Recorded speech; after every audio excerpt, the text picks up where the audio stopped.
started because I think everyone's here. That's going to show up. So,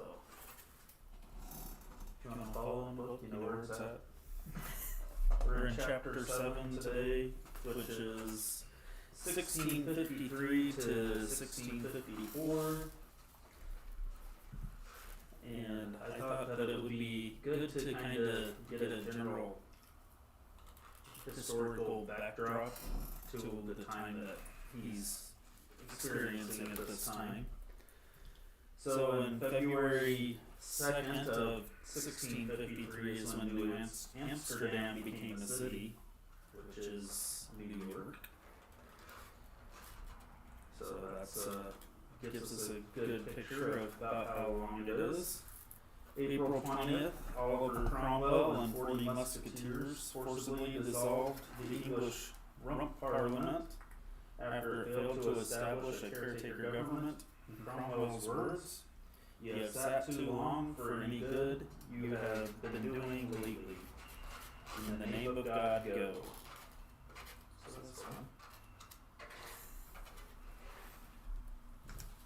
October 1st, this one was actually kind of interesting to me. Russia annexed Ukraine. So all the talk on Tucker Carlson's interviews and all that, he can basically shut it. It happened in 1653.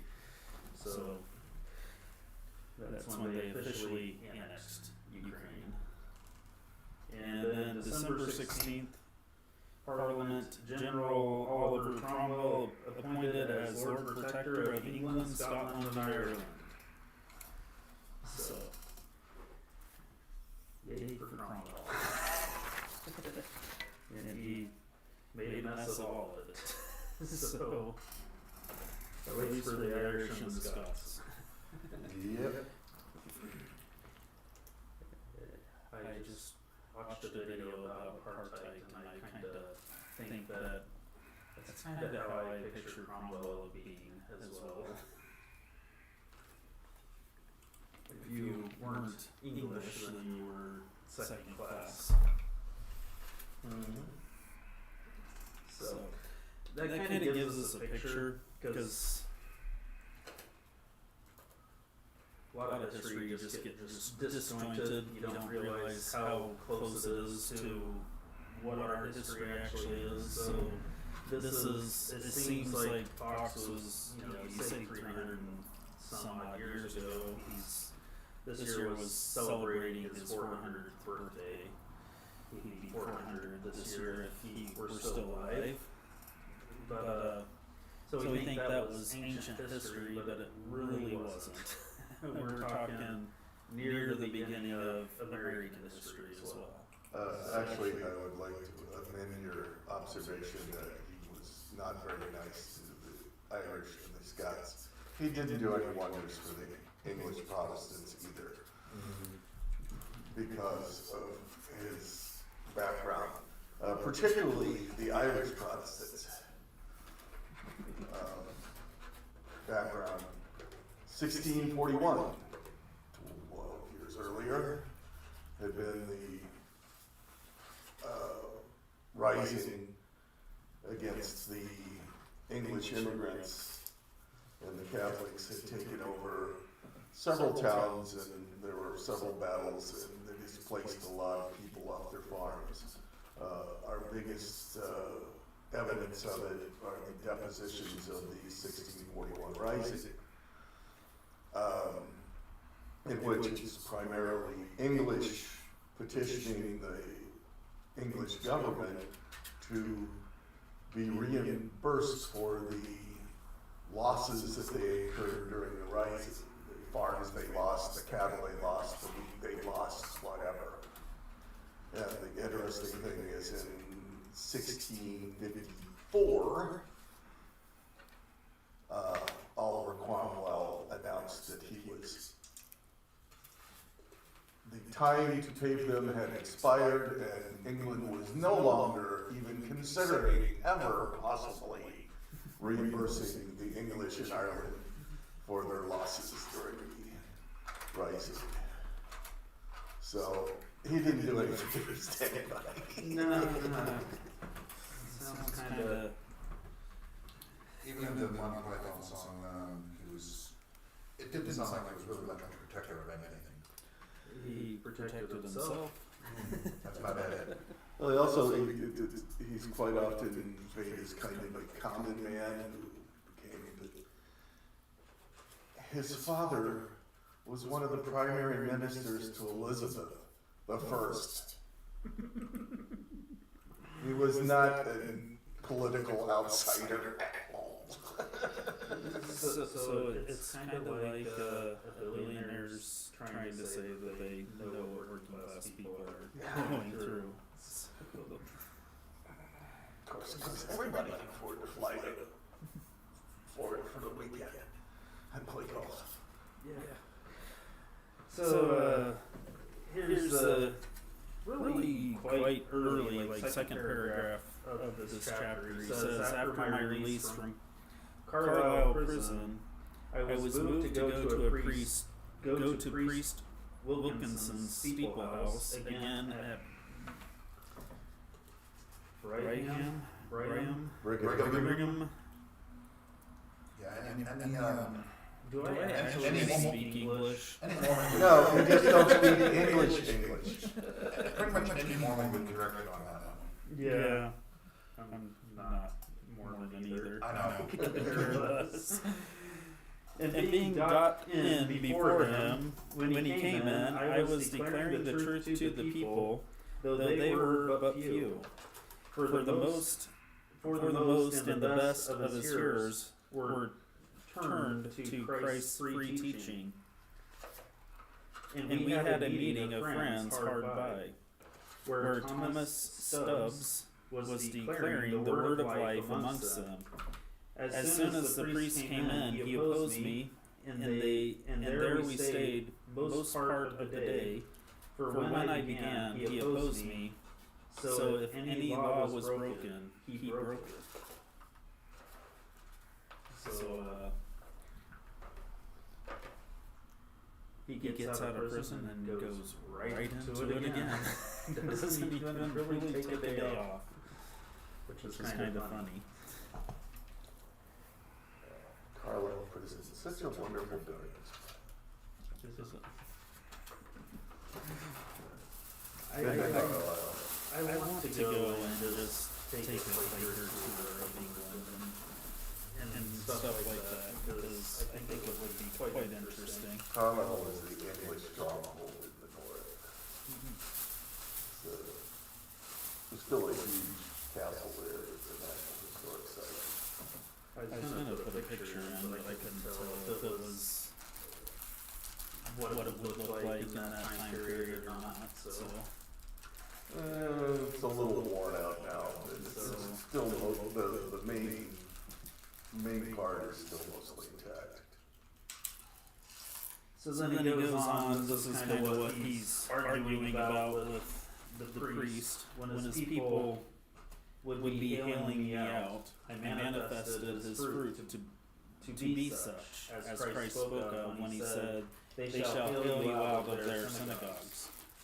And then he would be ashamed, and they would let me alone. There he stood till it was almost night, jangling and opposing me, and would not go to his dinner, for he thought to wear me out. But at last the Lord's power and truth came over him, so over him, that he packed away with his people.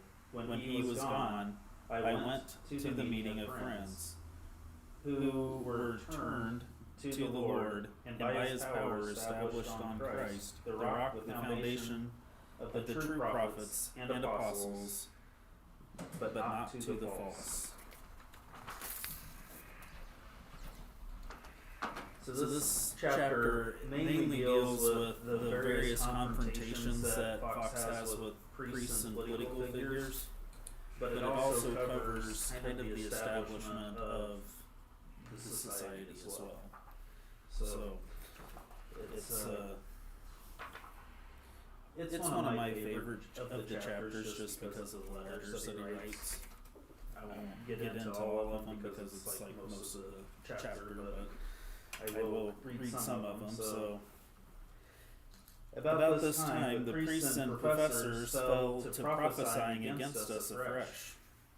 They had said long before that we should be destroyed within a month, and after that they prolonged the time to half a year. But that time being long expired, and we mightily increased in numbers, they now gave forth that we would eat out one another. For often after meetings, many tender people, having a great way to go, tarried at friends' houses by the way, and sometimes more than were beds to lodge in, so that some have lain in Hamos.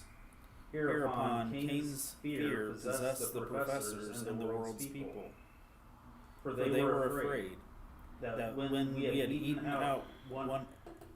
one another out, we would all come to be maintained by the parishes and be chargeable to them.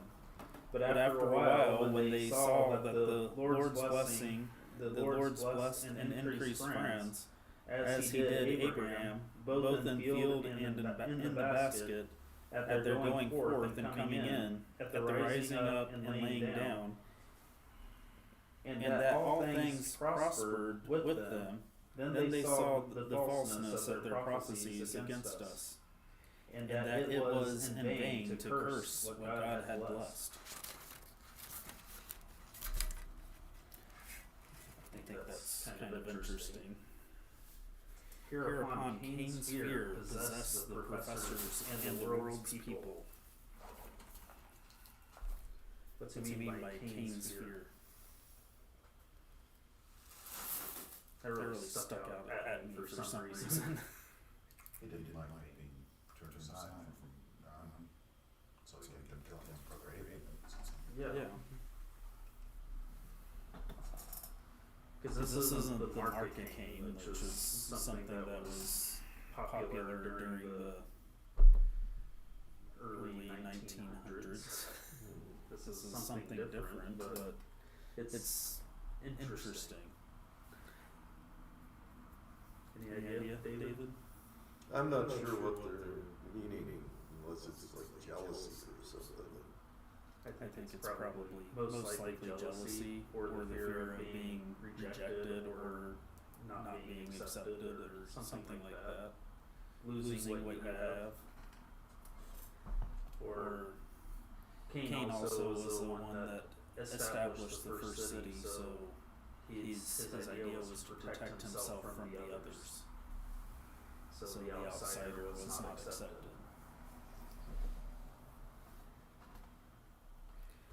So why were the people of the community fearful of the gathering of friends?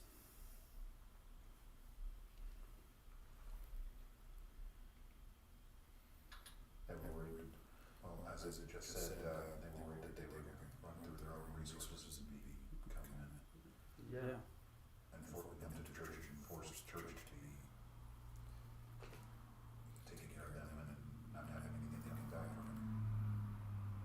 Does it sound like anything else we've heard of recent years? Yeah. It really does.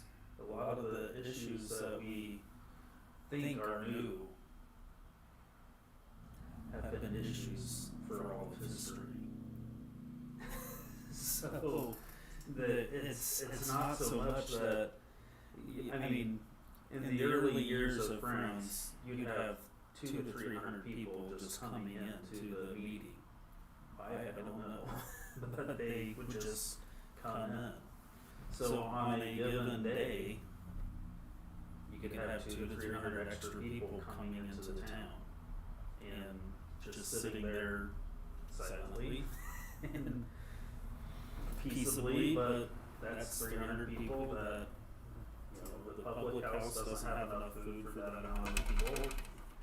And it was common for hospitality to be given, so yeah, there was something to be fearful of, but is it something that they should be forcefully fearful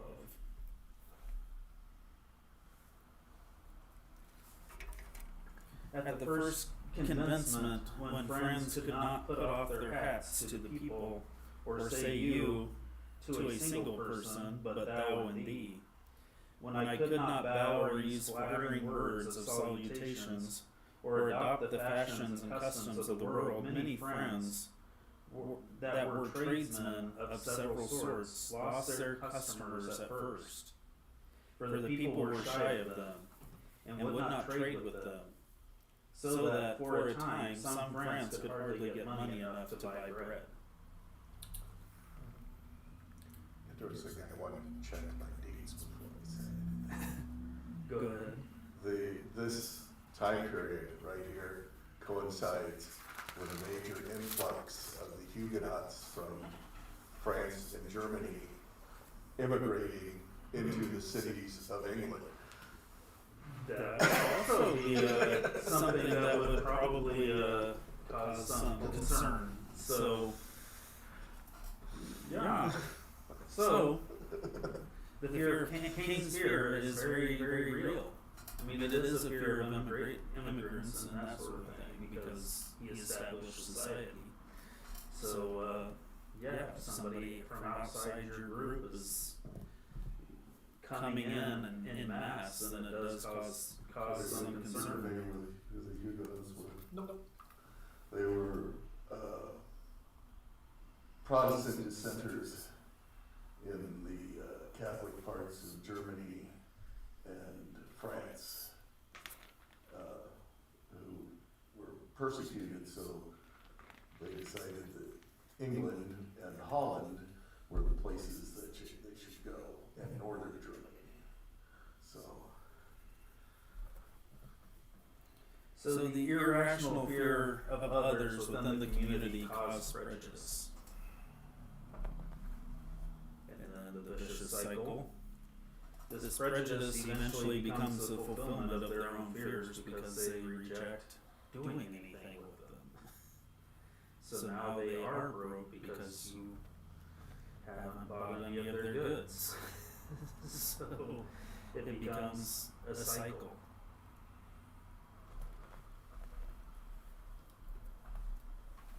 But afterwards, when people came to have experience with friends' honesty and faithfulness, and found that their yea was yea and their nay was nay, that they kept to a word in their dealings, and that they would not even cozen and cheat them,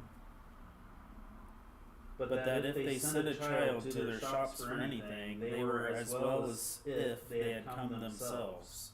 The lives and conversations of friends, conversations of friends did preach and reach to the witness of God in the people.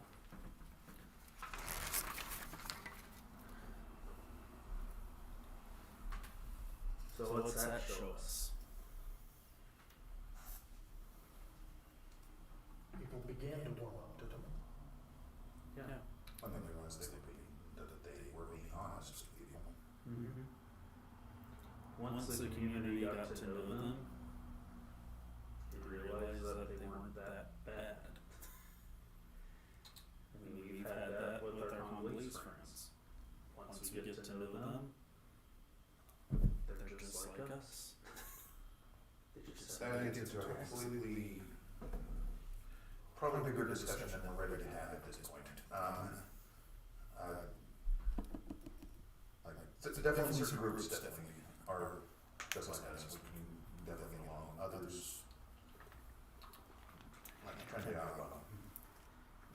But if you were to actually talk to them, you would find that they are very similar. Conversations that I had with people in Ukraine that were David's age, at the time, they told me stories of how they lived during the Soviet Union. Their stories, if you didn't know where they were from, you would have thought that they were telling a story about the middle of nowhere America as well. because they said the exact same things. And it was Ukraine and Kansas look exactly the same. The people act exactly the same. They wanted the exact same things for their children. The difference was their form of government and who was going to bomb them. So they had the same drills that we had. We as in I only did one. But I grew up with it. they had the same drills that American school-age kids had in their schools. They had them in the Soviet Union. The difference was the Americans were going to bomb them, and here the Soviets were going to bomb us. So once you get to talking to people, you realize that they want the same things. They want a decent life, they want a good education, they want their children to have enough food and to get an education so that they can have a good job when they grow up, and they want a good, healthy family. There's not a lot of difference between a wheat farmer in the Ukraine or Eastern Hungary or Belarus, and there are the ones in Kansas and Nebraska and South Dakota. So we can get into this where we're fearful of the other, but what he's showing us is once you start talking with people, and once you start building community together, you realize how similar you are, and then you can encourage one another. So what caused the change of perspective with the community?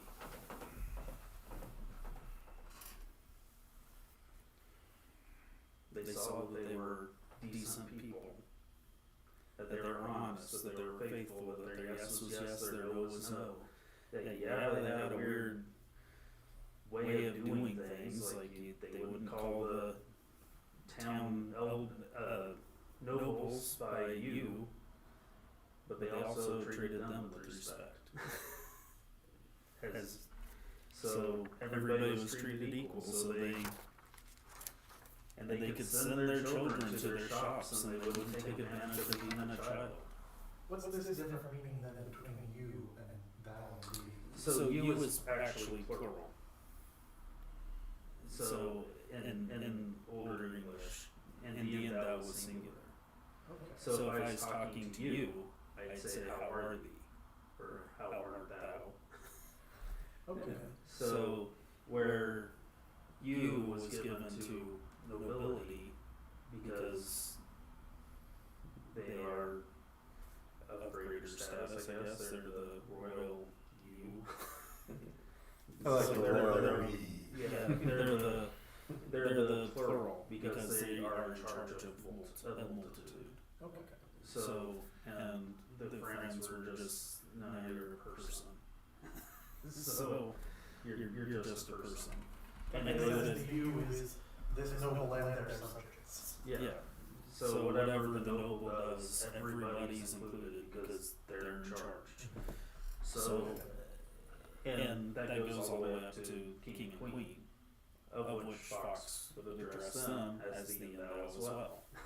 So, and Cromwell, who wanted to have the title even though he didn't want to be king. Well, he wanted to be king, just didn't want the title. Thank you. Because the previous king, well, lost about a foot of his height at the end of that. A foot or a head? Shorter. So when we consider the things occurring around us today, does this story provide some encouragement? So we have the king sphere, which I think is really an interesting way of looking at things. And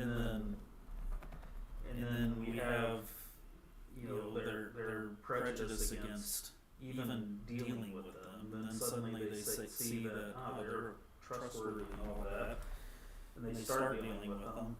And then in the next book you'll see how well they start dealing with them. But it does provide some encouragement, especially if you're a part of the marginalized community.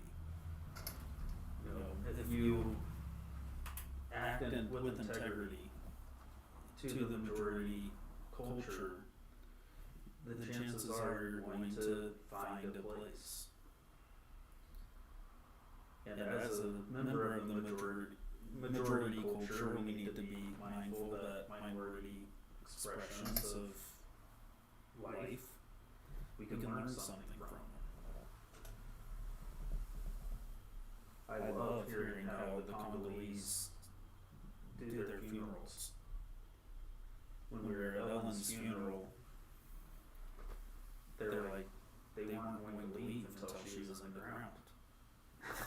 So, and they're shocked that we just left. Because they bury them. And they worship until they're buried, and then for the next week, they're at that person's house feeding them. So, it's like, we do similar things, but not exactly the same. But how beautiful would it be if that's how we actually treated one another? So, and they did give Mark a sizable contribution. So, because they loved Ellen like a sister. So this is another, this is kind of how friends are known from now on in a lot of cases. So then things altered so that all the inquiry was, where is the draper or the shopkeeper, tailor, or shoemaker, or any other tradesman that is a Quaker? Insomuch that friends had more trade than many of their neighbors, and if there was any trading, they had a great part of it. Then the envious professors altered their note and began to cry out, if we let these Quakers alone, they will take the trade of the nation out of our hands. This has been the Lord's doing to and for his people.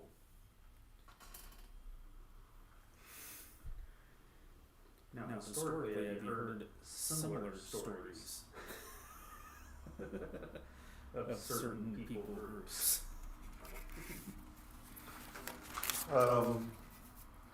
It's interesting, when I was going to school at the Evangelical Institute, one of my classmates was Armenian.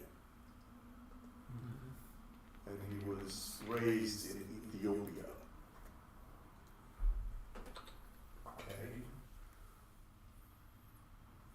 Background, don't know what you know about Armenia, but it straddles the border between Turkey and Russia. I knew geographically enough, but I don't know much. Okay.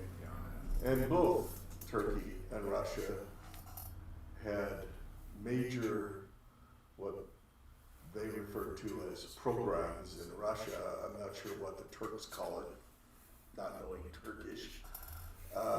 But it was efforts to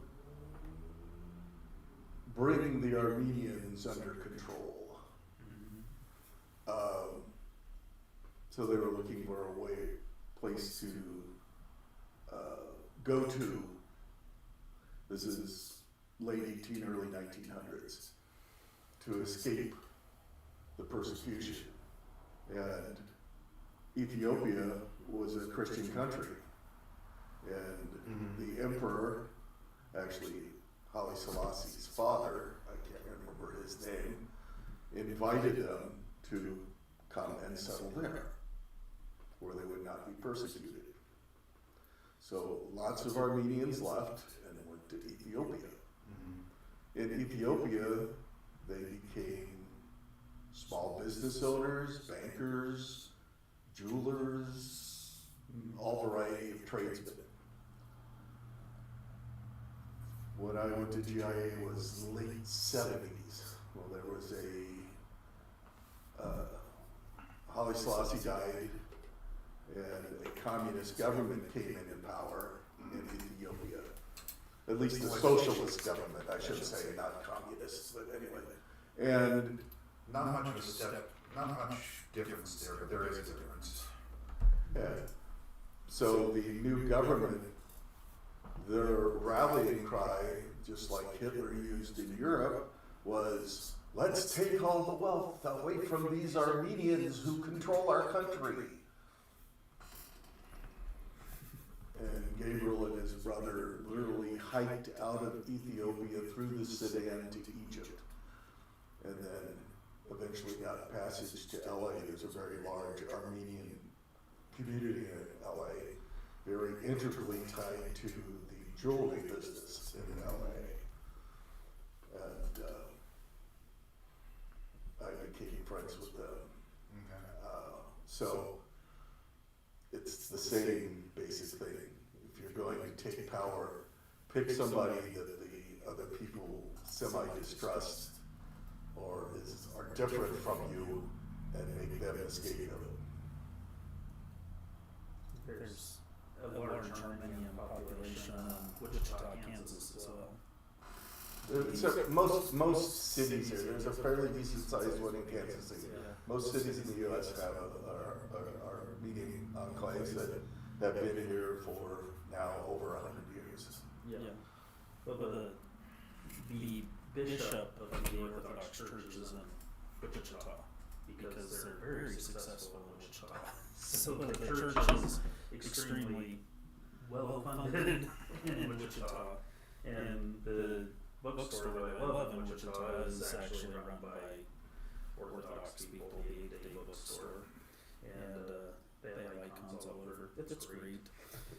It's so not Quaker, but shortly after September 11th, there was a great deal of persecution of the Armenians because they look a little too Arab, and they were all Christian.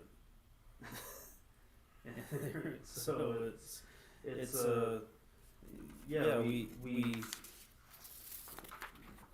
we should learn from histories, and that's part of our history as friends as well. So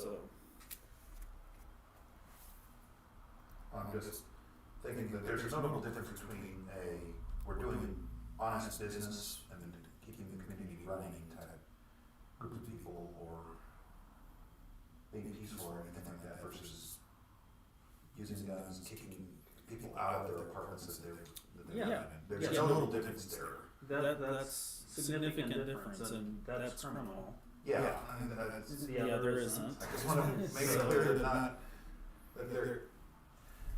there is some things that there's a notable difference between how Quakers were acting or the Armenians were acting or anything like that versus certain groups that are out there. And we also need to distinguish between. There's a thing called friendly fire, and friendly fire isn't. Well, I mean, if you want to go newer in the same region, was the whole thing with Russia and Chechnya. Mm-hmm. Again, a country that's partially Muslim, partially Buddhist-ish, and partially Christian. But none of them conform to the Russian Orthodox Church's teaching. Because Chechen Christians are closer to Armenian Yeah, Christians. very close, closely related. Which is the Bishop Mai or whatever, and that got stabbed in. Also, I know what you're talking about, yeah. He's Armenian Christian as well. Okay, I know what you're talking about, yeah. So I've seen video of the attack, So what it's getting that at guy right there is is a good example of the difference between peaceful and not so peaceful. Yeah. But we can get communities can get riled up, and they can start saying things about people that aren't true, and people are going to believe them because they're a smaller group, and we have to be careful of that. So then he says, my desire is that all who profess his holy truth may be kept truly sensible of, and that all may be preserved in and by his power and spirit, faithful to God and man, first to God in obeying him in all things, and then in doing unto all men that which is just and righteous, to all men and women, in all things that they have to do or deal with them in, that the Lord God may be glorified in their practicing truth, holiness, godliness, and righteousness amongst people in all their lives and conversations.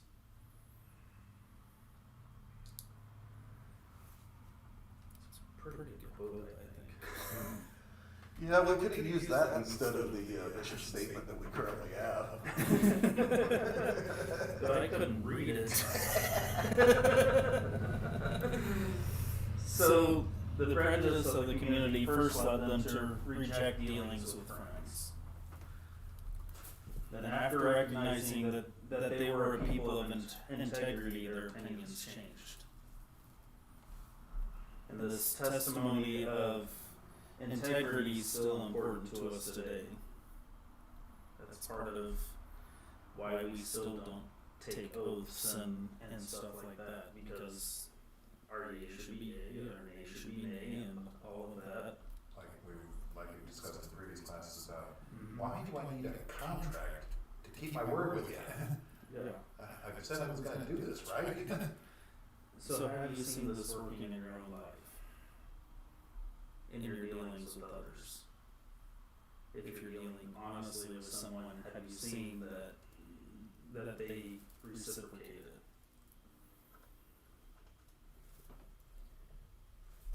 Or if you don't act like a jerk, that they thank you for not being a jerk. I can tell you one example. Needed new brakes on my car. Just did that. Took forever. They got behind. I sat at the mechanic shop, for the entire day. I dropped Albert off at school. I went straight there. I had to call Bob to ask him to pick him up because his car still wasn't done.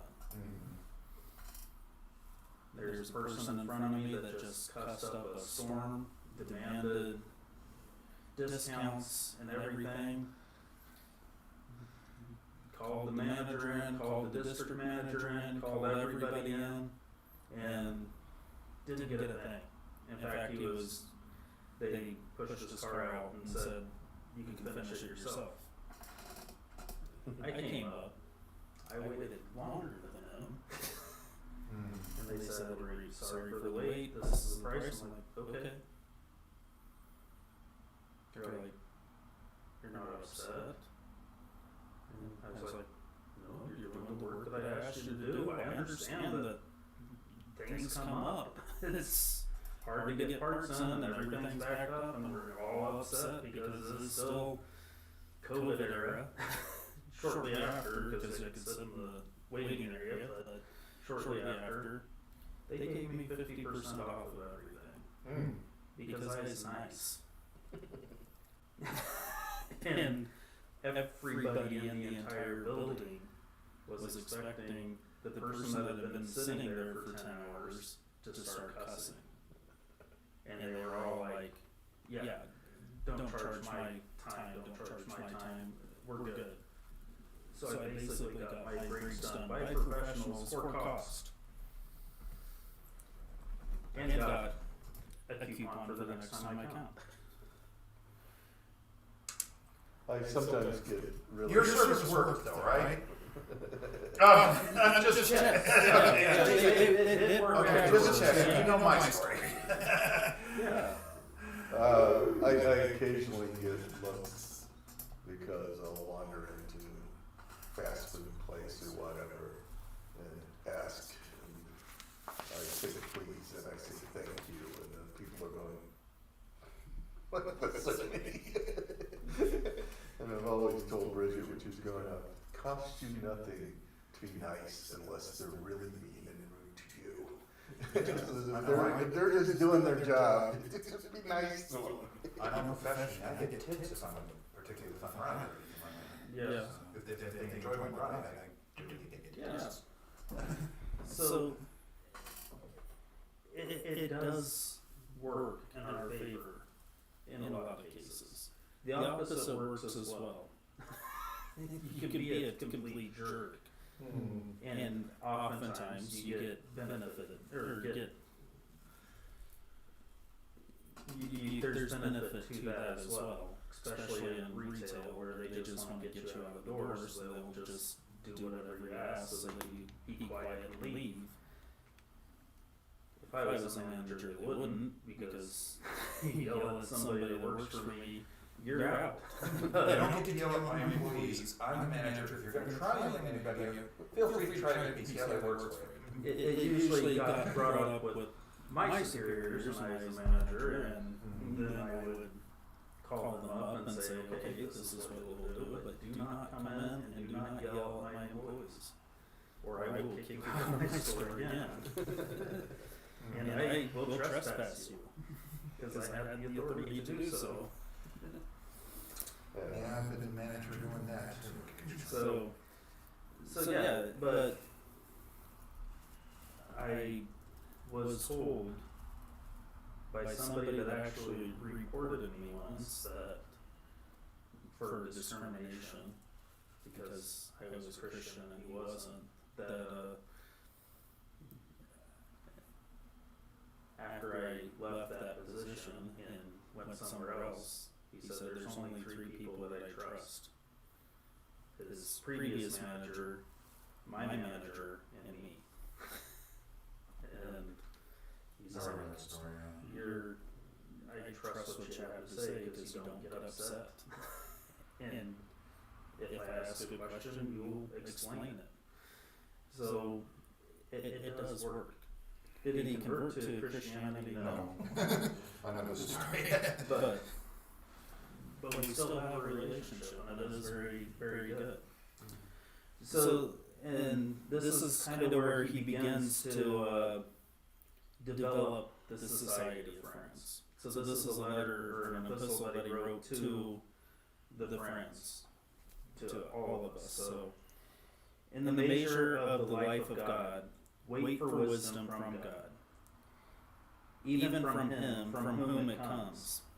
And all ye who are children of God, wait for the living food from the living God, to be nourished up to eternal life, from the one fountain from whence life comes, that ye may all be guided and walk in order, servants in your places, young men and women in your places, and rulers of families, that everyone in your respective places may adorn the truth in the measure of it.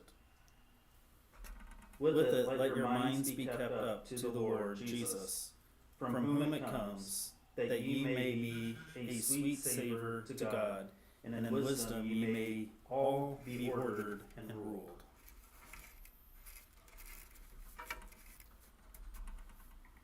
So this is actually the introduction to this letter. What's Fox's main focus? Sounds like faithfulness.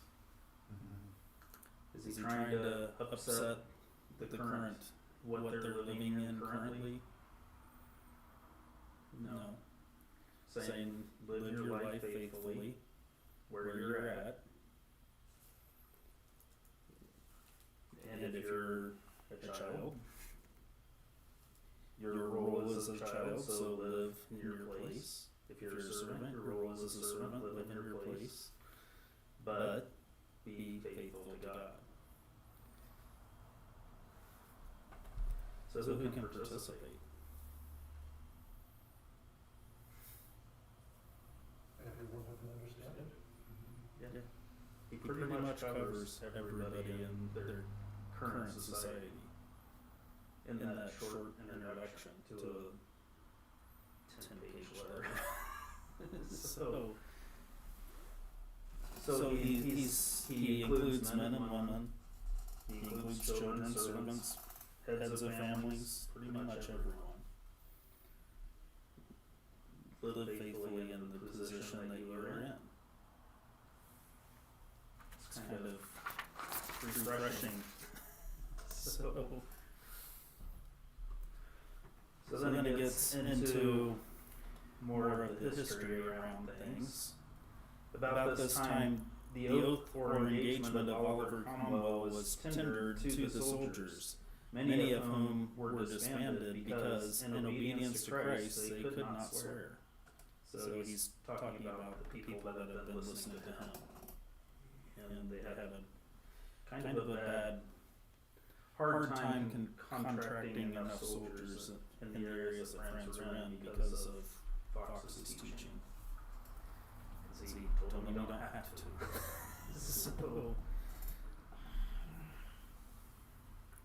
John Stubbs was one who was convinced when I was in Carlisle prison and became a good soldier in the Lamb's War and a faithful minister to Christ Jesus, traveling much in the service of the Lord in Holland, Ireland, Scotland, Italy, Egypt, and America. And the Lord's power preserved him out of the hands of the papists, though many times he was in great danger of the Inquisition. But some of the soldiers who had been convinced in their judgments, but had not come into obedience to the truth, took Cromwell's oath, and going afterward into Scotland, and coming before the garrison there, the garrison thinking they had been enemies, fired at them, and killed many of them, which was a sad event. Did they have no standard that showed they No, were no, allies? I guess not. I mean, it is a people's army, so they're... Uniforms, we were in a, military was in a gray area. Prior to this, the rules were you wore the badge of whatever nobleman you were fighting for. There were free companies that existed that were more or less mercenaries, but they had a badge that identified them as it. In larger engagements, the Welsh would wear leeks attached to their hat. The Scots convention, yes. Okay. Just clarifying. It's no. To this day, on St. David's Day, the Welsh will wear either a leek or a daffodil on St. David's Day. But anyway, which is, by the way, the first of March. And Scots wore various varieties of heather or bracken that were indigenous, depending on the part of Scotland they were in. Irish wore shamrocks and other similar things. So we were in a transition there as far as military uniforms go. There was no standardized uniform for the units. Well, now I can understand where the writer of the rift forces are about certain situations in this storyline. So it was very, you had to know who the leader was associated with to know whether they were on your side. And they may have possibly, in the English Civil War in particular, been on the other side 3 months before, and now they're on the other, they switched back and forth, depending on what was convenient, who was convinced, which branch of the family it was. I mean, we had the same thing occurred in the American Civil War. In the early days of the war, like the first Battle of Bull Run or Manassas, depending on how you wanted to name it, So even if they had a standard, it might have been misinterpreted or misunderstood. there was mass confusion. There were Confederate troops that were wearing blue uniforms. Like the unit I used to do reenactment with, the 1st Minnesota, when they marched into battle at 1st Manassas, they were wearing dark gray, charcoal, black, blue woolen pants, and red or red plaid wool shirts, because that's what was when they were equipped. In Minneapolis, St. Paul, that's what the hardware stores of the company had that they were selling to the miners and the lumberjacks in the northern part. And that's what and they had black flat rim slouch hats. That's what they fought First Manassas wearing, not actual uniforms, using uniforms. Or in a different countries, one situation like China, when it was having its People's Revolution, there were several different communist groups, and they were at war with each other. Yeah, I mean, it was very fractured, so, yeah, there was, Those were all through military history, until actually, well, the American Revolution, the English had like 40-some different uniforms, depending on where the troops were from and what unit they're in. They all were different, and they were German, and they were Irish, and they were English, and they were a whole batch of things. And Canadian had a whole other set of uniforms, and the Americans were the same way. Supposedly there was a Continental soldier's uniform, but that only accounted for about half of the troops that were actually fighting. Yeah. I mean, Even today they struggle because that's, if you look at conflict between Russia and Ukraine, the Ukrainians have bright blue and yellow armbands on everything. It's like kind of defeats the purpose of camo. Yeah, But it keeps you from shooting each other. On the same side. But like the Russians are wearing like the white papers or something like that. Yeah. At least that was what it was a few months ago. They might have changed. It's very interesting. But their uniforms were oddly similar, except the color of their band. I know that. I'm not Especially sure. early on. Now it's not quite so much because they're being outfitted by NATO people. So it's a little easier to tell that, but yeah. But Yeah, if you can't tell your friend from foe, then you're going to have a friendly fire incident, and friendly fire is it. yeah. So it was not an unusual occurrence through most of history. Though I would have wondered why they would have, I don't know, tried. Hey, who you with? Yeah, well, if Monty you're Python, the guy called out, said that his father smelled elderberries. So. Yeah. So why was Stubbs concerned about Papist? Well, this is a direct and I completely forgot the context now. I'm not going to reread it, but People were taking oaths with promises. so look at where he's going. Well, historically, that was part of the whole thing with Quakers, Calvinists, Methodists, Baptists, Anabaptists, all the various sects that were wandering around in England at the time. Quakers were in no way unique at the time, but part of their thing, even the forces that were backing Cromwell, which we know in the U.S. as, from a little bit earlier time, as the Puritans,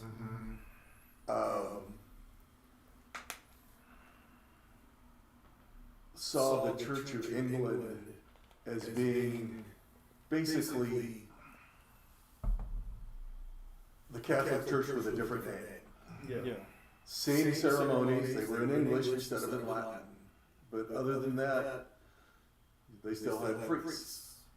Priests were, at that point in time, in the Church of England, were normally not married. Later they changed that, but at that point in time they were. So to the Protestants, the protesting Protestants, there's a turtle phrase for you. The Church of England essentially was it was like old Coke and new Coke. You remember that one. Specific to the context of the passage, now I see Frederick Papist because John Stubbs has been detained by that. he's detained by Cromwell's people. But then he's also he's traveling to Holland, Ireland, Scotland, all of which had a higher population of Catholics still during that time frame as well. Going to Italy, to Egypt, all of which actual Papists were also there. Yeah. So, and I thought this was kind of interesting. So, in Europe, especially the Iberian Peninsula, the encroachment of Islam was a concern. So also in southeast Europe. That's why the Crusades were fought. So Inquisitions began in 1478, and they didn't officially end until 1821 in Portugal. So that's quite a long history of violent conversion, actually. So, and he was traveling through areas where the mentality in some of those areas might have went towards that direction. And if you go into, that's Vlad the Impaler, where we get the story of Dracula. He's basically an inquisitor. The people that he impaled were the Turks coming up. And the guards fell asleep on duty. So he was trying to rid Romania of the encroachment of Islam. And not exactly a good testimony of Christ, but that's kind of what was going on. And when we think of the history of Quakers, we think that it's far removed from all that, but it's kind of right there in the middle of it. Literally right there in the middle of it.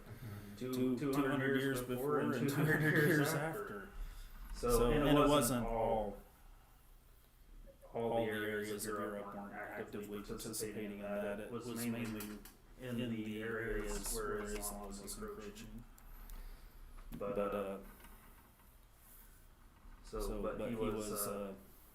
he was in those areas that was going on.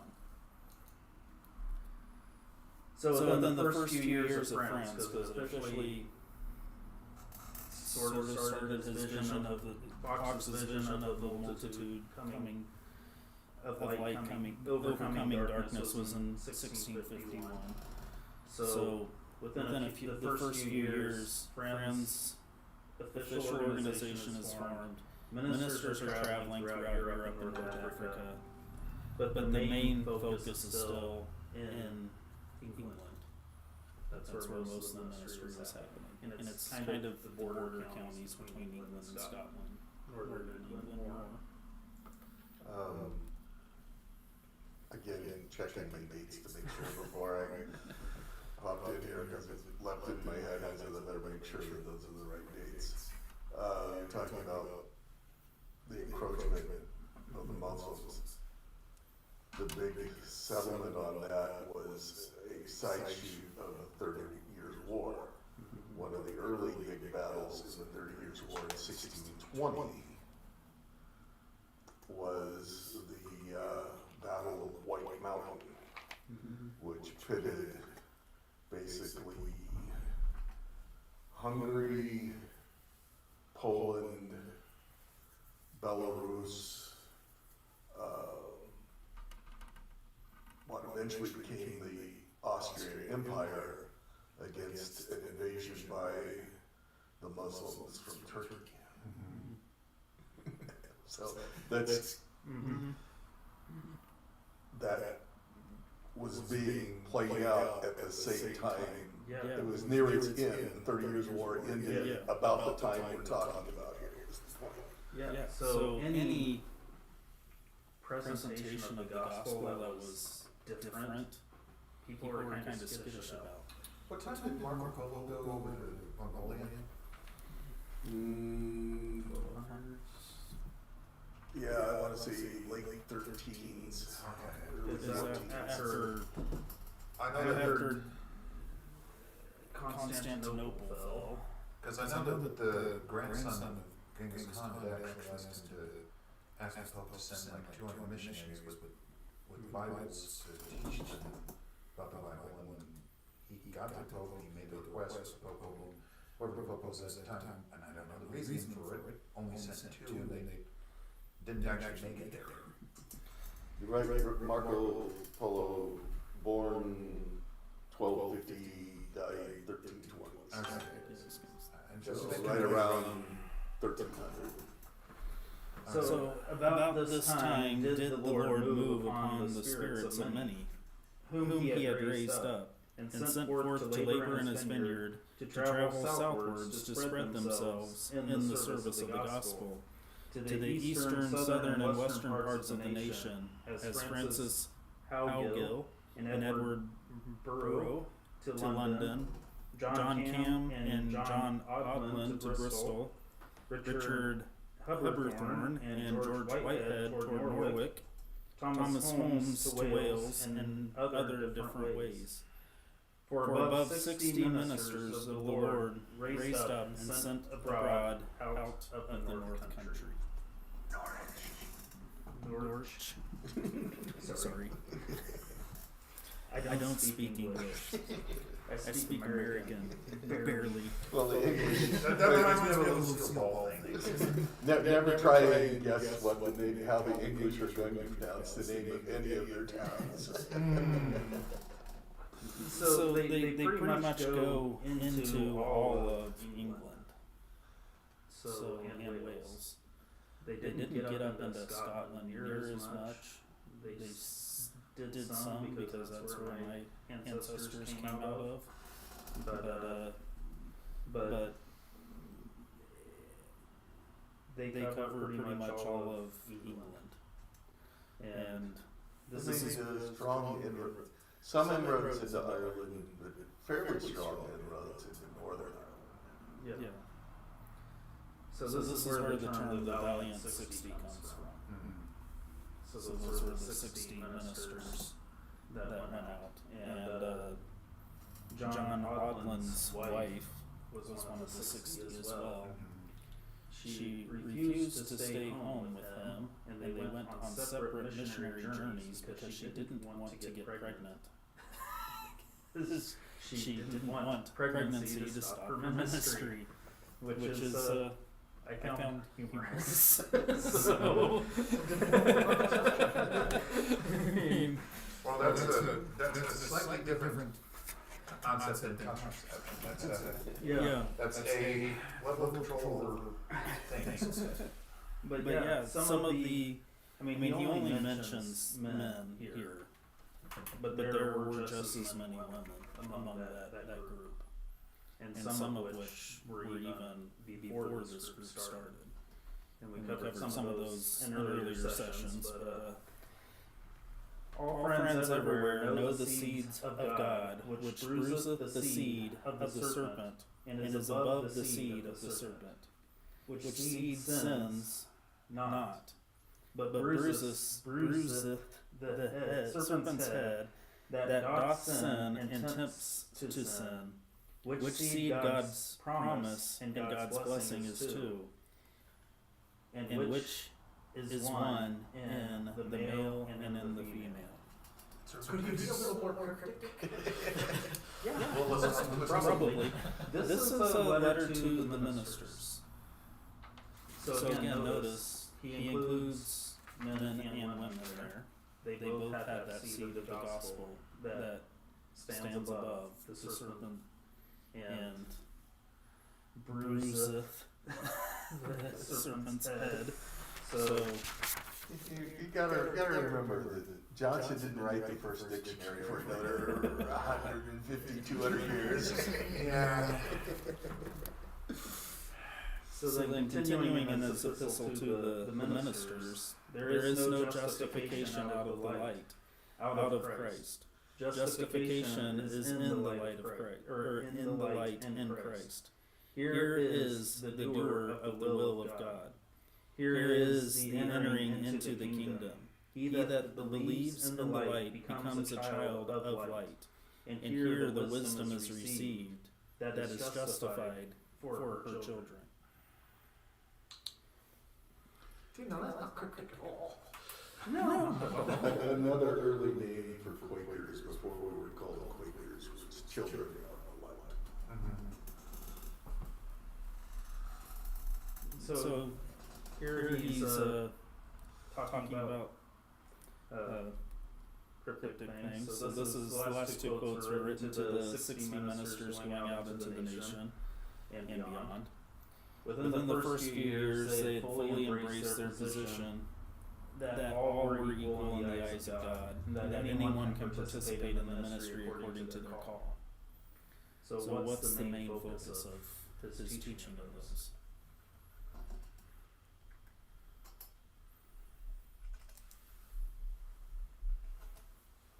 Correct answer is Jesus. It's very similar to what he wrote to the just the friends. He's not talking about taking over countries or anything like that. Yeah, he's telling them to be faithful, to remain in the light, and we're in the knowledge of God. And that's where our justification is. You don't have to prove it, you have to live it. And it's for all people. It's kind of I really like this quote because, or the second quote, let me get back to it. He seems almost like he could have been writing a liberal theology book today. Wisdom is received that is justified of her children. I mean, that's. I'm not saying that Fox didn't. He wasn't saying that God was female necessarily, but he's recognizing that there's something wrong in how we're presenting God, and it needs to include the feminine side of things as well. And granted, wisdom, or Sophia, is the female personification of that personality of God. So Just a random curiosity here. How many recorded women pastors do we have in the early meeting? right now, I can think of one. Okay, I don't have Out of 80-some. 20 years ago, that would have been 10 times.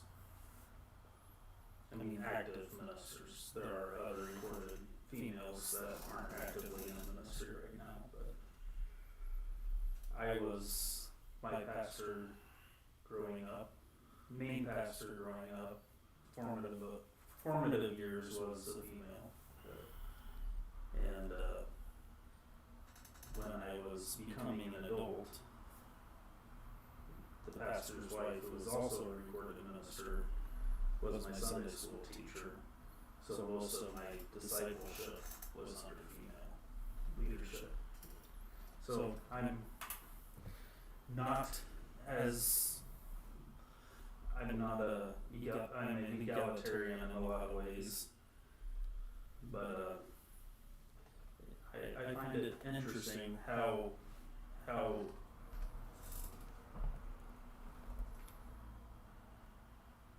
Fox included the feminine side of his writing even early on, making sure that it wasn't just a patriarchal concept. So friends, do not be hasty, for he that believes in the light makes not haste. Here the grace is received, by which you come to be saved. The election is known, which obtains the promise. The will is seen that wills. The mind is known that runs and obtains not, but stops and becomes dull.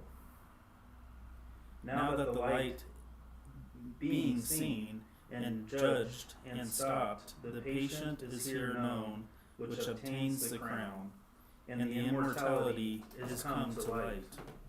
So all they now that act contrary to the light, and do not believe in it, do not come to justification. And all friends, if you go from the light, from wanting to have the promise of God fulfilled to the seed, whereby you may know Christ to reign, you thereby bring on yourselves changeable garments, which come to wear the changeable garments and the strange flesh, which leads to adultery, which the law goes upon, which shuts out the kingdom. And we go back to convoluted. Yeah. And out of this will doth proceed the work or building, that is for the fire, whereby you may come to suffer loss. Therefore love the light, which doth condemn that, and receive the power from the Lord, with which you stand over that and condemn it, feeling and seeing that which gives you the victory over the world, and to see out of time to before time. What do you get out of that? Stay steadfast. Don't go changing your mind in midstream, or you will wander off course.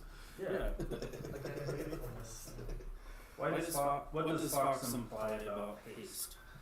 acting in haste will lead you astray.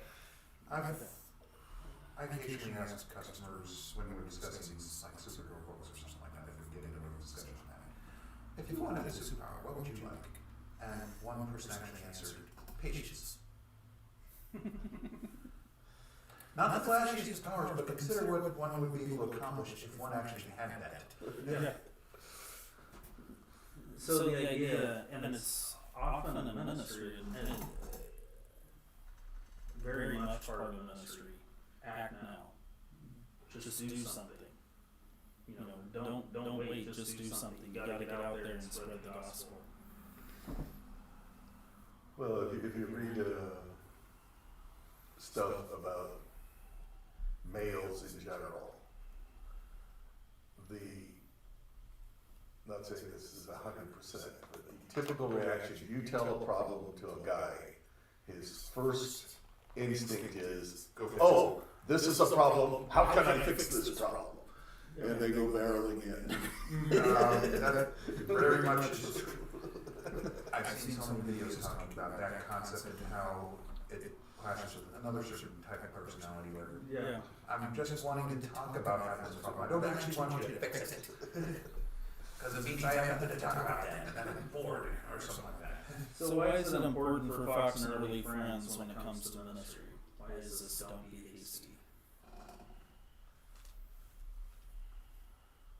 Well, we saw earlier in his journals the various fragments that tried to go off. Oh, I think this is what I should do, and I think this is that we experienced here at Willow Creek.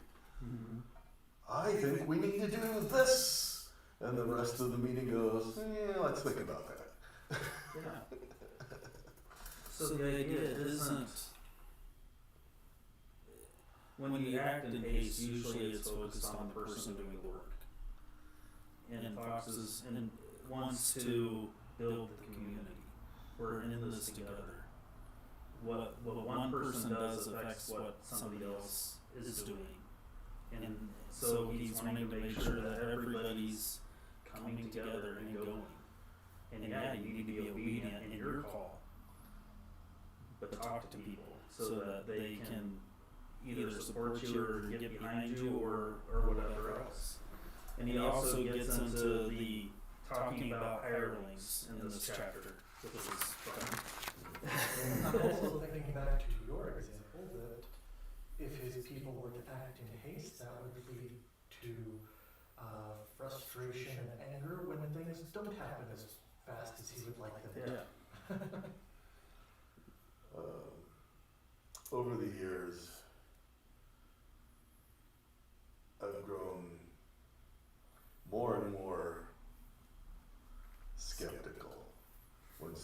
comes to me and says, God wants this to happen, because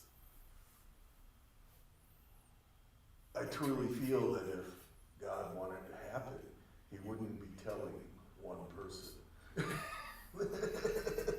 who is then going to tell us all that this is what we have to do. He would be speaking to all of us that this needs to happen. And we saw that example when the Congolese first showed up. Everybody was kind of like, and eventually everybody kind of goes, yeah, this is good. I just kind of embarrassed on Sunday because he kept saying Pastor Eric did all this. I'm like, no, I didn't. Vicky did most of it. So, I'm still remembering a certain year where we had set up the picnic in China Farms. That group that was there on the spot we had set aside, and we had, I'm blanking on the word right now. We had already taken advantage to use it, and they were there. Turned out we forgot hot dogs, and that group who was there ahead of us had hot dogs.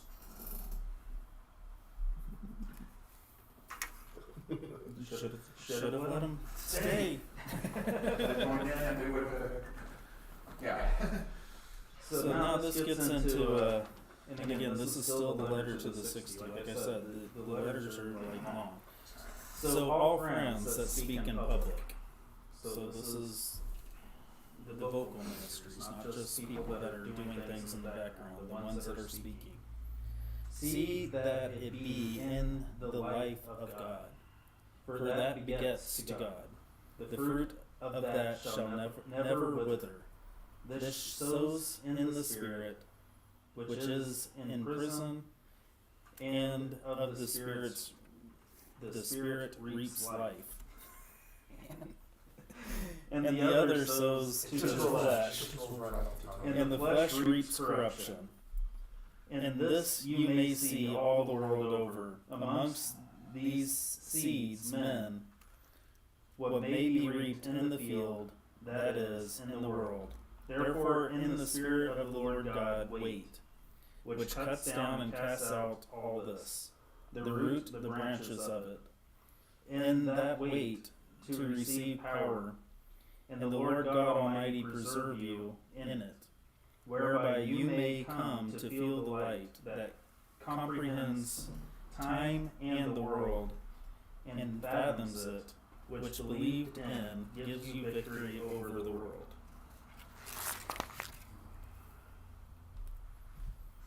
So as Fox encourages the early ministers, he encourages them to be slow in their ministry. It comes to mind when the Howells were visiting, I was talking with David, and we talked about it some here. The Howells have been in Ireland for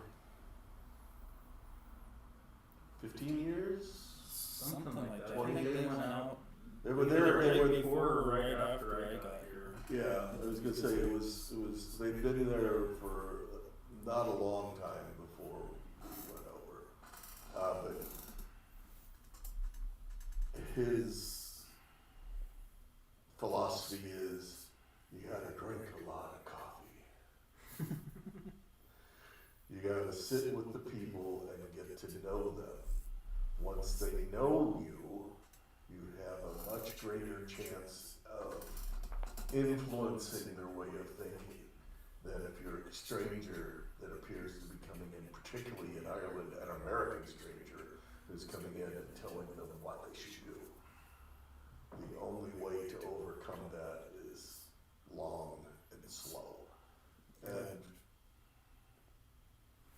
really a person who, we don't have it as much here, but over in England, almost every major park has a spot in it where literally anyone, it's kind of recognized by the community that anyone can stand up and speak on any topic. Whether they know what they're talking about or not, but that's another entirely different story. But history of people doing religious things on those locations. Ireland's the same way. Each of the major squares or whatever, there's a little spot where, not every day, but you can fully expect at least occasional times through the week, usually when people are going to work or leaving work, that there will be somebody there expounding about something. It could be the environment, it could be the economy, it could be the current government, it could be literally anything. But I doubt the impact that those people can truly have on the person that's just walking by trying to get home from work.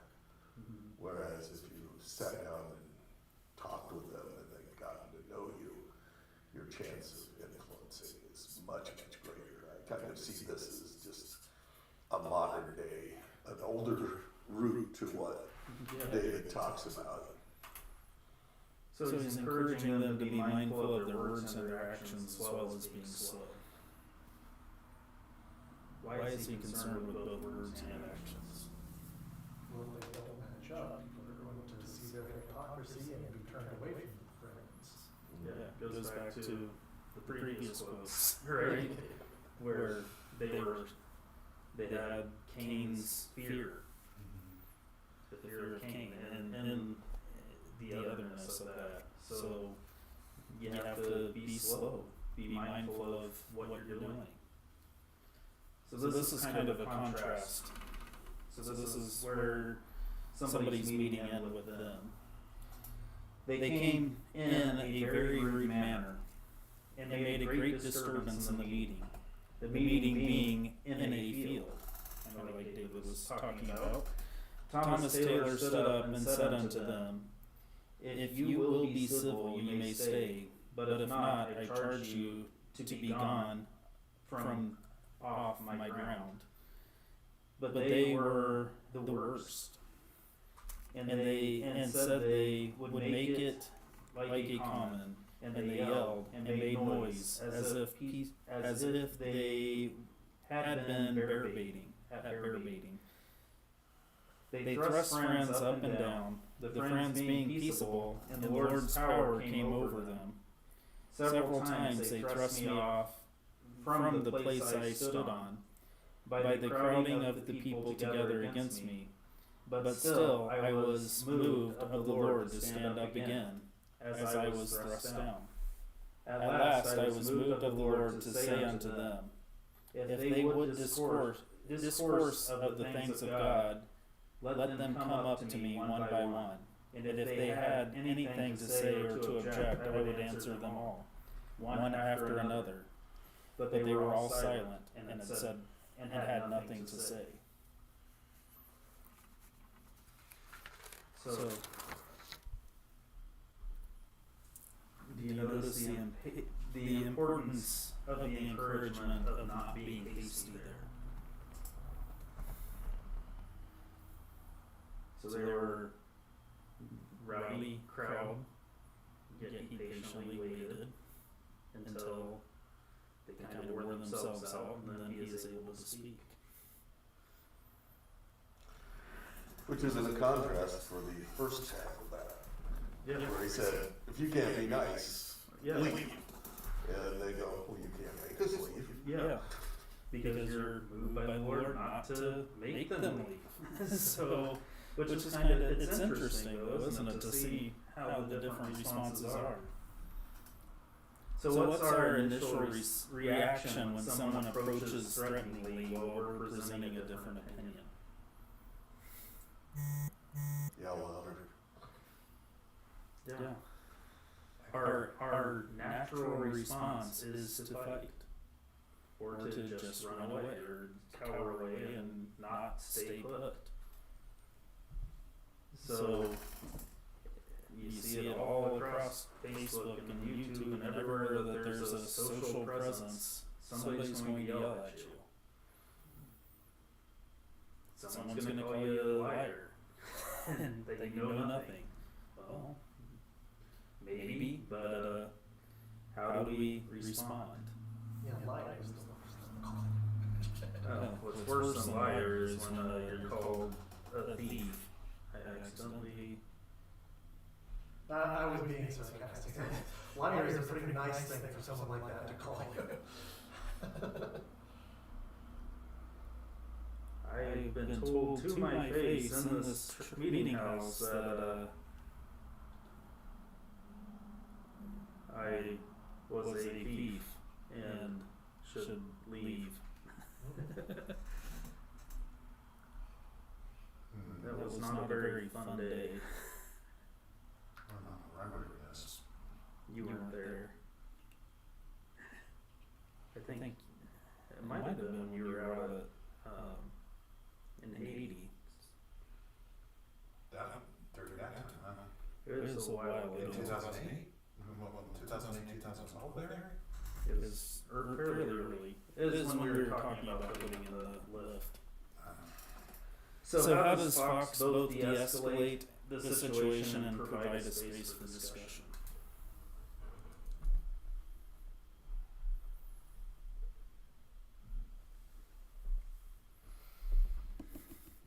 You let someone just said it already, you let them wear themselves out. I think it's the fact that he brought up, all right, you're obviously all angry. One by one, come up, tell me what you're angry about, and I'll address it. But they couldn't tell him what they were angry about. I've seen that at plenty of meeting where people are doing protests, like saying, putting tape over their mouths like we have no voice.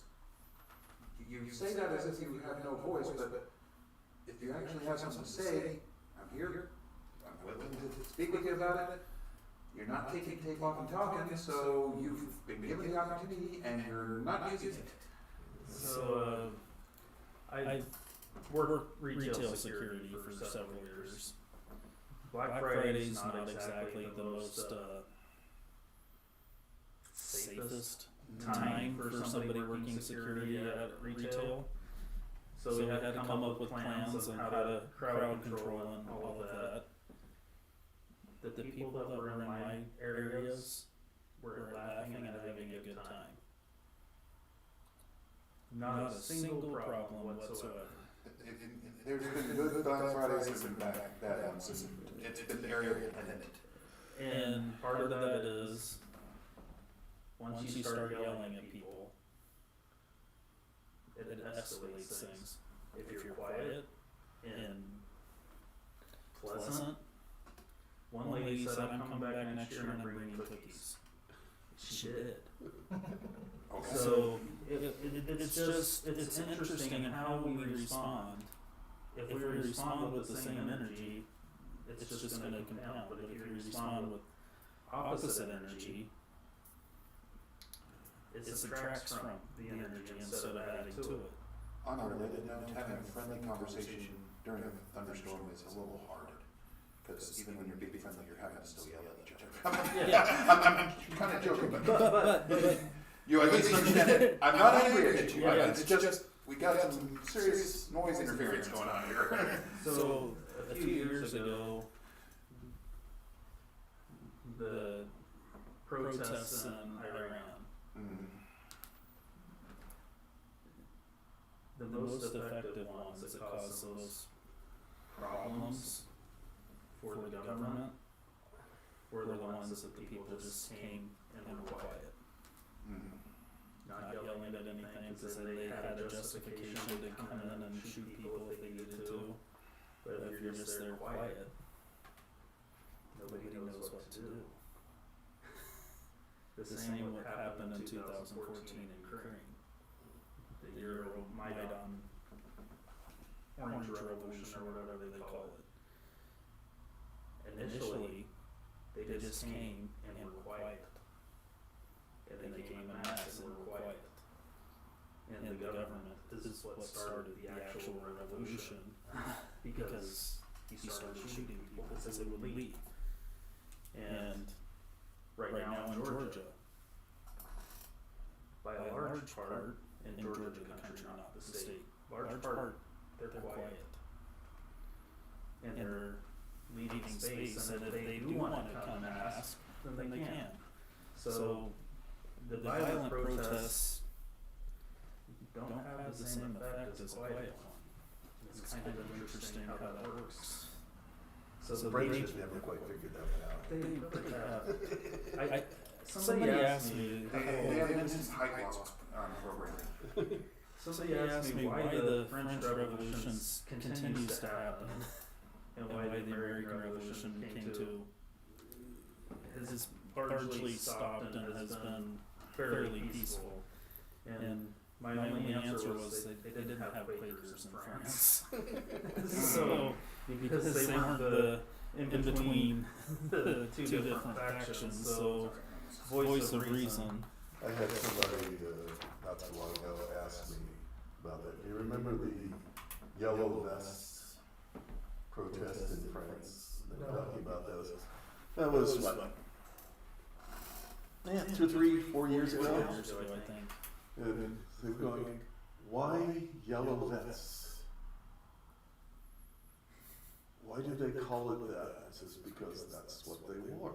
Well, did they go out, did they hand out yellow vests? And I go, no.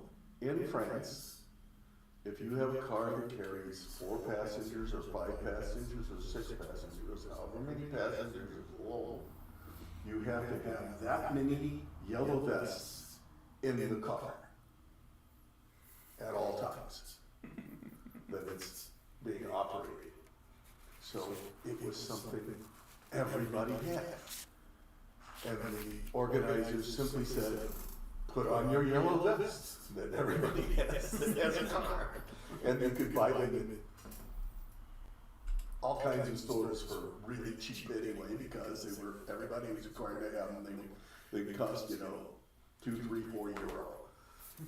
So we all put on our yellow vests and we walk around in the road, because that's why you have to have yellow vests on. If your car breaks down, if you're gonna walk along the road to get gas, or you put on your yellow vest as you get out of your car. You have a flat tire, you put on your yellow vest when you get out of the car. So they're walking around the roadways and wore yellow vests. So just having flashbacks to yellow PT bills. So going on, the ranters made a disturbance and were very rude.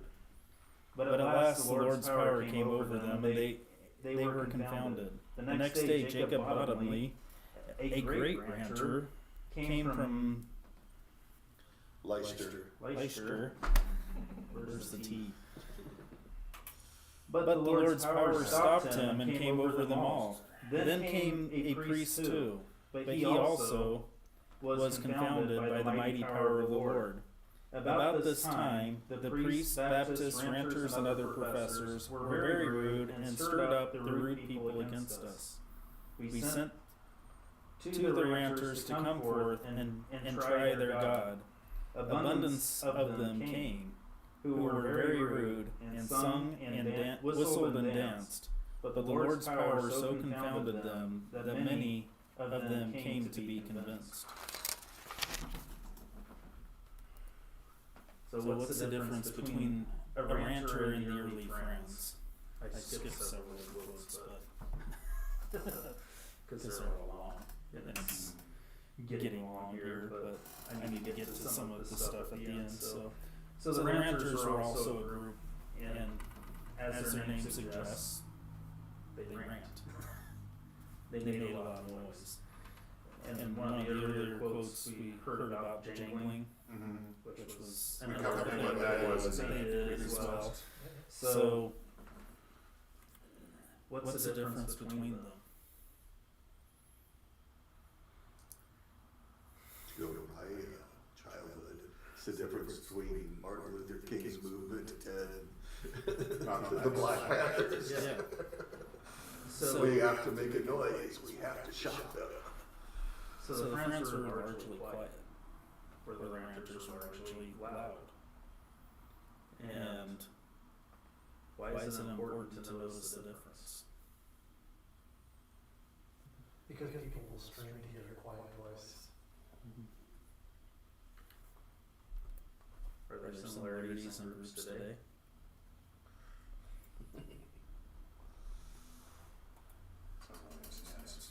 So we're led by the Spirit. So people automatically think we're charismatic. yet we don't do charismatic things. Largely. Well, you're not really charismatic. We never claimed to be. So there's kind of a difference. And so it's not that the ranters weren't Christian. Some of them were. Some of them were convinced friends. But how we approach things are different.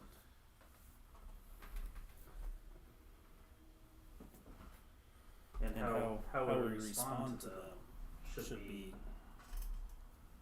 is important.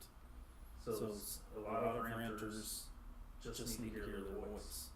They want the attention on them. The new apostolic reformation movement. A lot of it is focused on I'm the apostle. I'm the apostle. You need to come to me so I can empower you to do the Lord's work.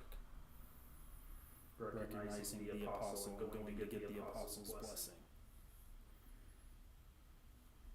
You notice something that why that doesn't vote very well with Quaker thought. Say that again? I'm sorry. The new apostolic reformation where people are going to the modern day apostles to get a blessing to and gifts to do ministry because they're ranting and trying to attract the attention to themselves. Where we're trying to not attract attention to ourselves, but to build the community. I noticed too that the ranters, when they are challenging friends, challenging being a nice word for it, bring along a lot of their followers too. But that tends to be their downfall when George Fox or other friends peacefully show the ranters' hypocrisy, and so they end up converting people. Yeah. So this getting near the end here. So Stevens is Fox's boyhood priest. It's his father's priest. So this was that priest Stevens who once said of me, I never was such a plant bred in England. Yet afterwards he reported that I was carried up into the clouds and found again full of gold and silver. And many lies and false reports he raised respecting me, but the Lord swept them all away. The reason why I would not go into their steeple house was because I was to bear my testimony against it, and to bring all off from such places to the Spirit of God, that they might know their bodies to be the temple of the Holy Ghost, and to bring them off from all the hireling teachers to Christ their free teacher, who died for them and purchased them with his blood. So Stevens was, like I said, his boyhood priest, and he was often came to try to convince Fox that he was wrong. So, and often would bring people with him. So what's meant by Stephen's statement, never was such a plant bred in England? I had to keep reading to get the context of what that meant. Obviously, that's now a negative statement against. He's saying he's a weed, he's a pest, he's noxious. England is this pure place, and that was something like this is holy. Yeah. The impression gives us kind of phrase. What about that I was carried up into the clouds and found again full of gold and silver? I didn't read the chapter. It's the exact opposite. He recognized that there was something about Fox that he couldn't speak to. It wasn't, he didn't necessarily agree with it, but he knew it wasn't wrong. So Stevens was a harsh critic, yet when he examined the life of Fox, he saw something of God there. This is why, even though Fox opposed the Church of England, they still regard him as a saint. Which is kind of funny. Did Stephen have a part in making him a saint in the Church of England? I don't think so. But he did recognize that there's something about him that he knows he's not necessarily wrong, but he can't fully accept what he had to say. And largely because his entire lifestyle revolved around being paid by the church. So it's hard to bite off the hand that feeds you. It's not good. So I found this online. Timothy Tartelli, and he wrote for the Living Church Journal, online journal called the Covenant Living Church Online Journal. He says, there are some saints recognized by the Episcopal Church that may seem surprising even to Episcopalians.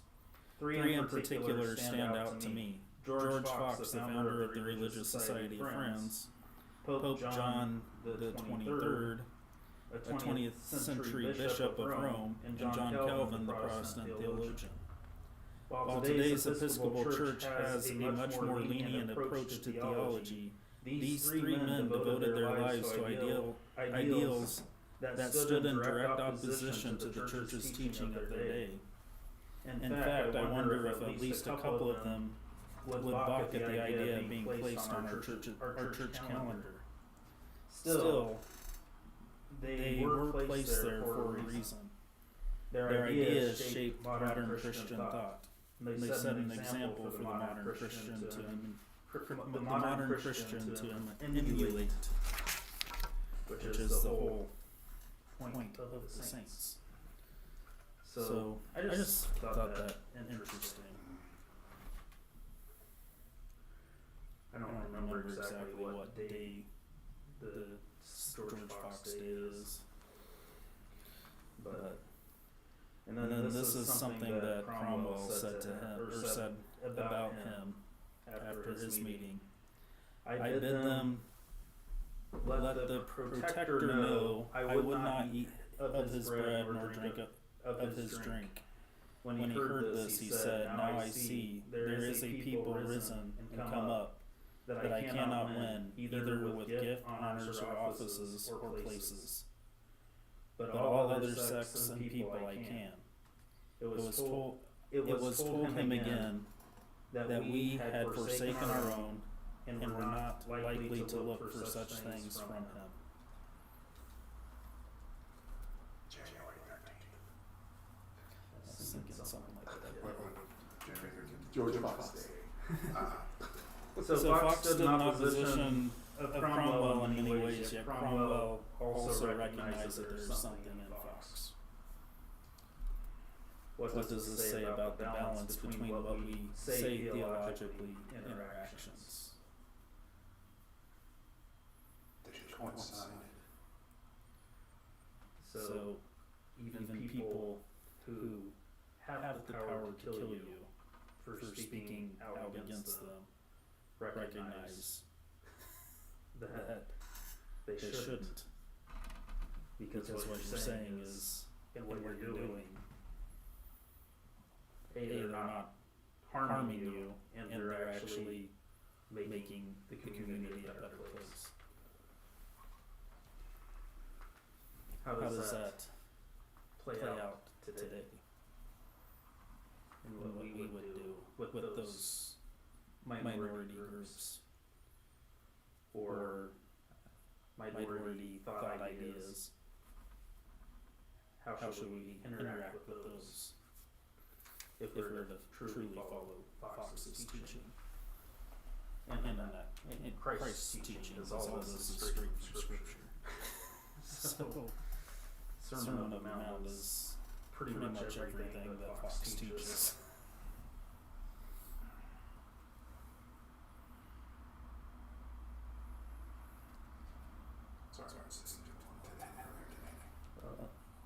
if we're saying and doing the same things, do we have to worry about people finding out that we're an imposter? We're finding the secret sin within us? Remember, it doesn't have to be quite as good when you're not lying. Yeah. So, how about all the scandals of the churches of late? Whether it be Catholic or Baptist or Jehovah's Witness now have a pretty good one going. Mormon Church has a pretty good one going. Where abuse is taking place. All those churches speak out against it. What are they doing though?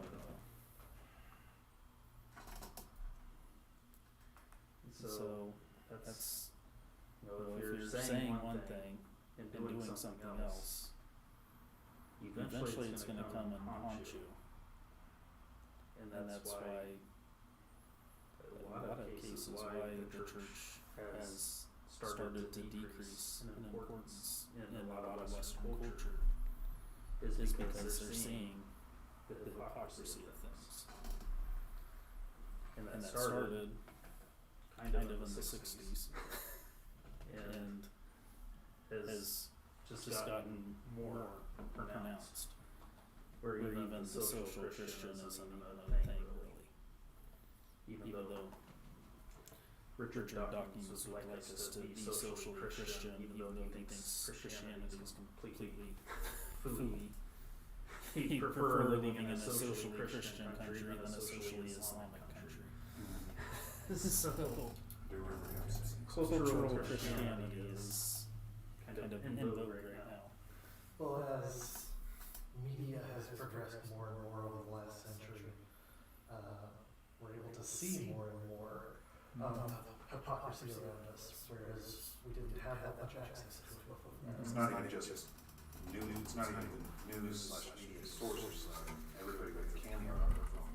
Exactly. Could be a source of something. Yeah, progression of media. Yeah. So it becomes even more important for us today to make sure our words and our actions are coinciding.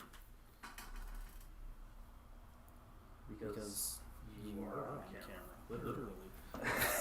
So, hypocrisy will come out. Even here in the meeting house. yeah, even in the meeting house now, you are on camera. Because we have video. We're currently looking at it as we speak. So, Well, that one's off, so. no, but these So are. I was looking at I know that one's there, but, So yeah.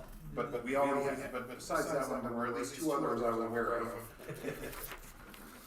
So when Cromwell says that now I see there is a people risen and come up, that I cannot win either by gift, honors, offices, or places, but all other sects and people I can. That's saying that in his day and age, all he had to do was give somebody something. He was basically saying he had to buy someone off. Well, isn't that kind of the definition of politics? Yeah. So the integrity testimony of Friends has a great deal of importance because we live in a culture where integrity doesn't really matter anymore. It's just if you can get the right amount of power and maintain it. It didn't occur to me until this discussion tonight of the direct opposite of the word hypocrisy being integrity. Like I knew there are different meanings. Mm-hmm. Associating them as direct opposites. Yeah. So as you read my Facebook posts, the reason I call out certain people is because it does go against what theologically I say, and I can't not speak about it. So yes, I do disagree with a lot of things. That doesn't mean don't care about people around me that do agree. It's just, if I'm going to say that I'm a person that believes in love your enemy, do good to those that curse you and persecute you. If I'm going to say that I believe that, I also need to do it. And if we're going to accept people that we don't agree with in our church, then we have to be able to do that as well. So and be able to shake their hand and live according to what I preach, even though we are in disagreement. So, and believe me, this church is a lot more divided than a lot of people think. We are the stereotypical Missouri church. So it is about as cleanly divided in half on everything as you can possibly get. Yet we try to live according to our faith. And yet we have to vote unanimously to get anything to go forward. Yeah. We're still trying to do that. Or at the very least, Not someone has decided not to oppose it too strongly. Right. So Which makes it very hard for something to go forward, but I don't know, we haven't Sometimes. had a major, there have been times, but we generally somehow find a way to get things going. there hasn't been a major conflict for quite a a while. long time, yeah. So Shouldn't have said that. No, but that's the wood, that's plastic. modern wood. So There's wood underneath. he's a blacksmith. Let's do metal too. So yeah, it's important. And will I call people out? Sometimes, if they are someone that says they believe certain things, yet are vehemently defending the exact opposite. So questions or other comments? I love your comment, by the way. About, Hypocrisy and integrity. Yeah. I hadn't ever really thought of that either. I've So, often thought of it, but so. mainly because I don't use them and Certainly not in the same conversation, yeah. So, Comes to mind a song from a movie of a number of years ago,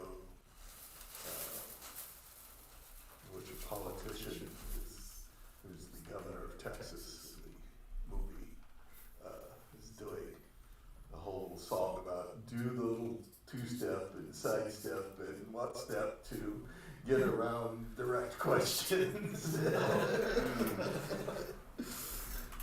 so anyway, that's all I have. I skipped some of my slides, otherwise we'd be here till 10. But That's okay, we're practicing patience. next week is finding answers together. I don't have any questions, so email me if you have one. And then the week after that is Holy Silence. So, Thank you again. yep. Are we off camera?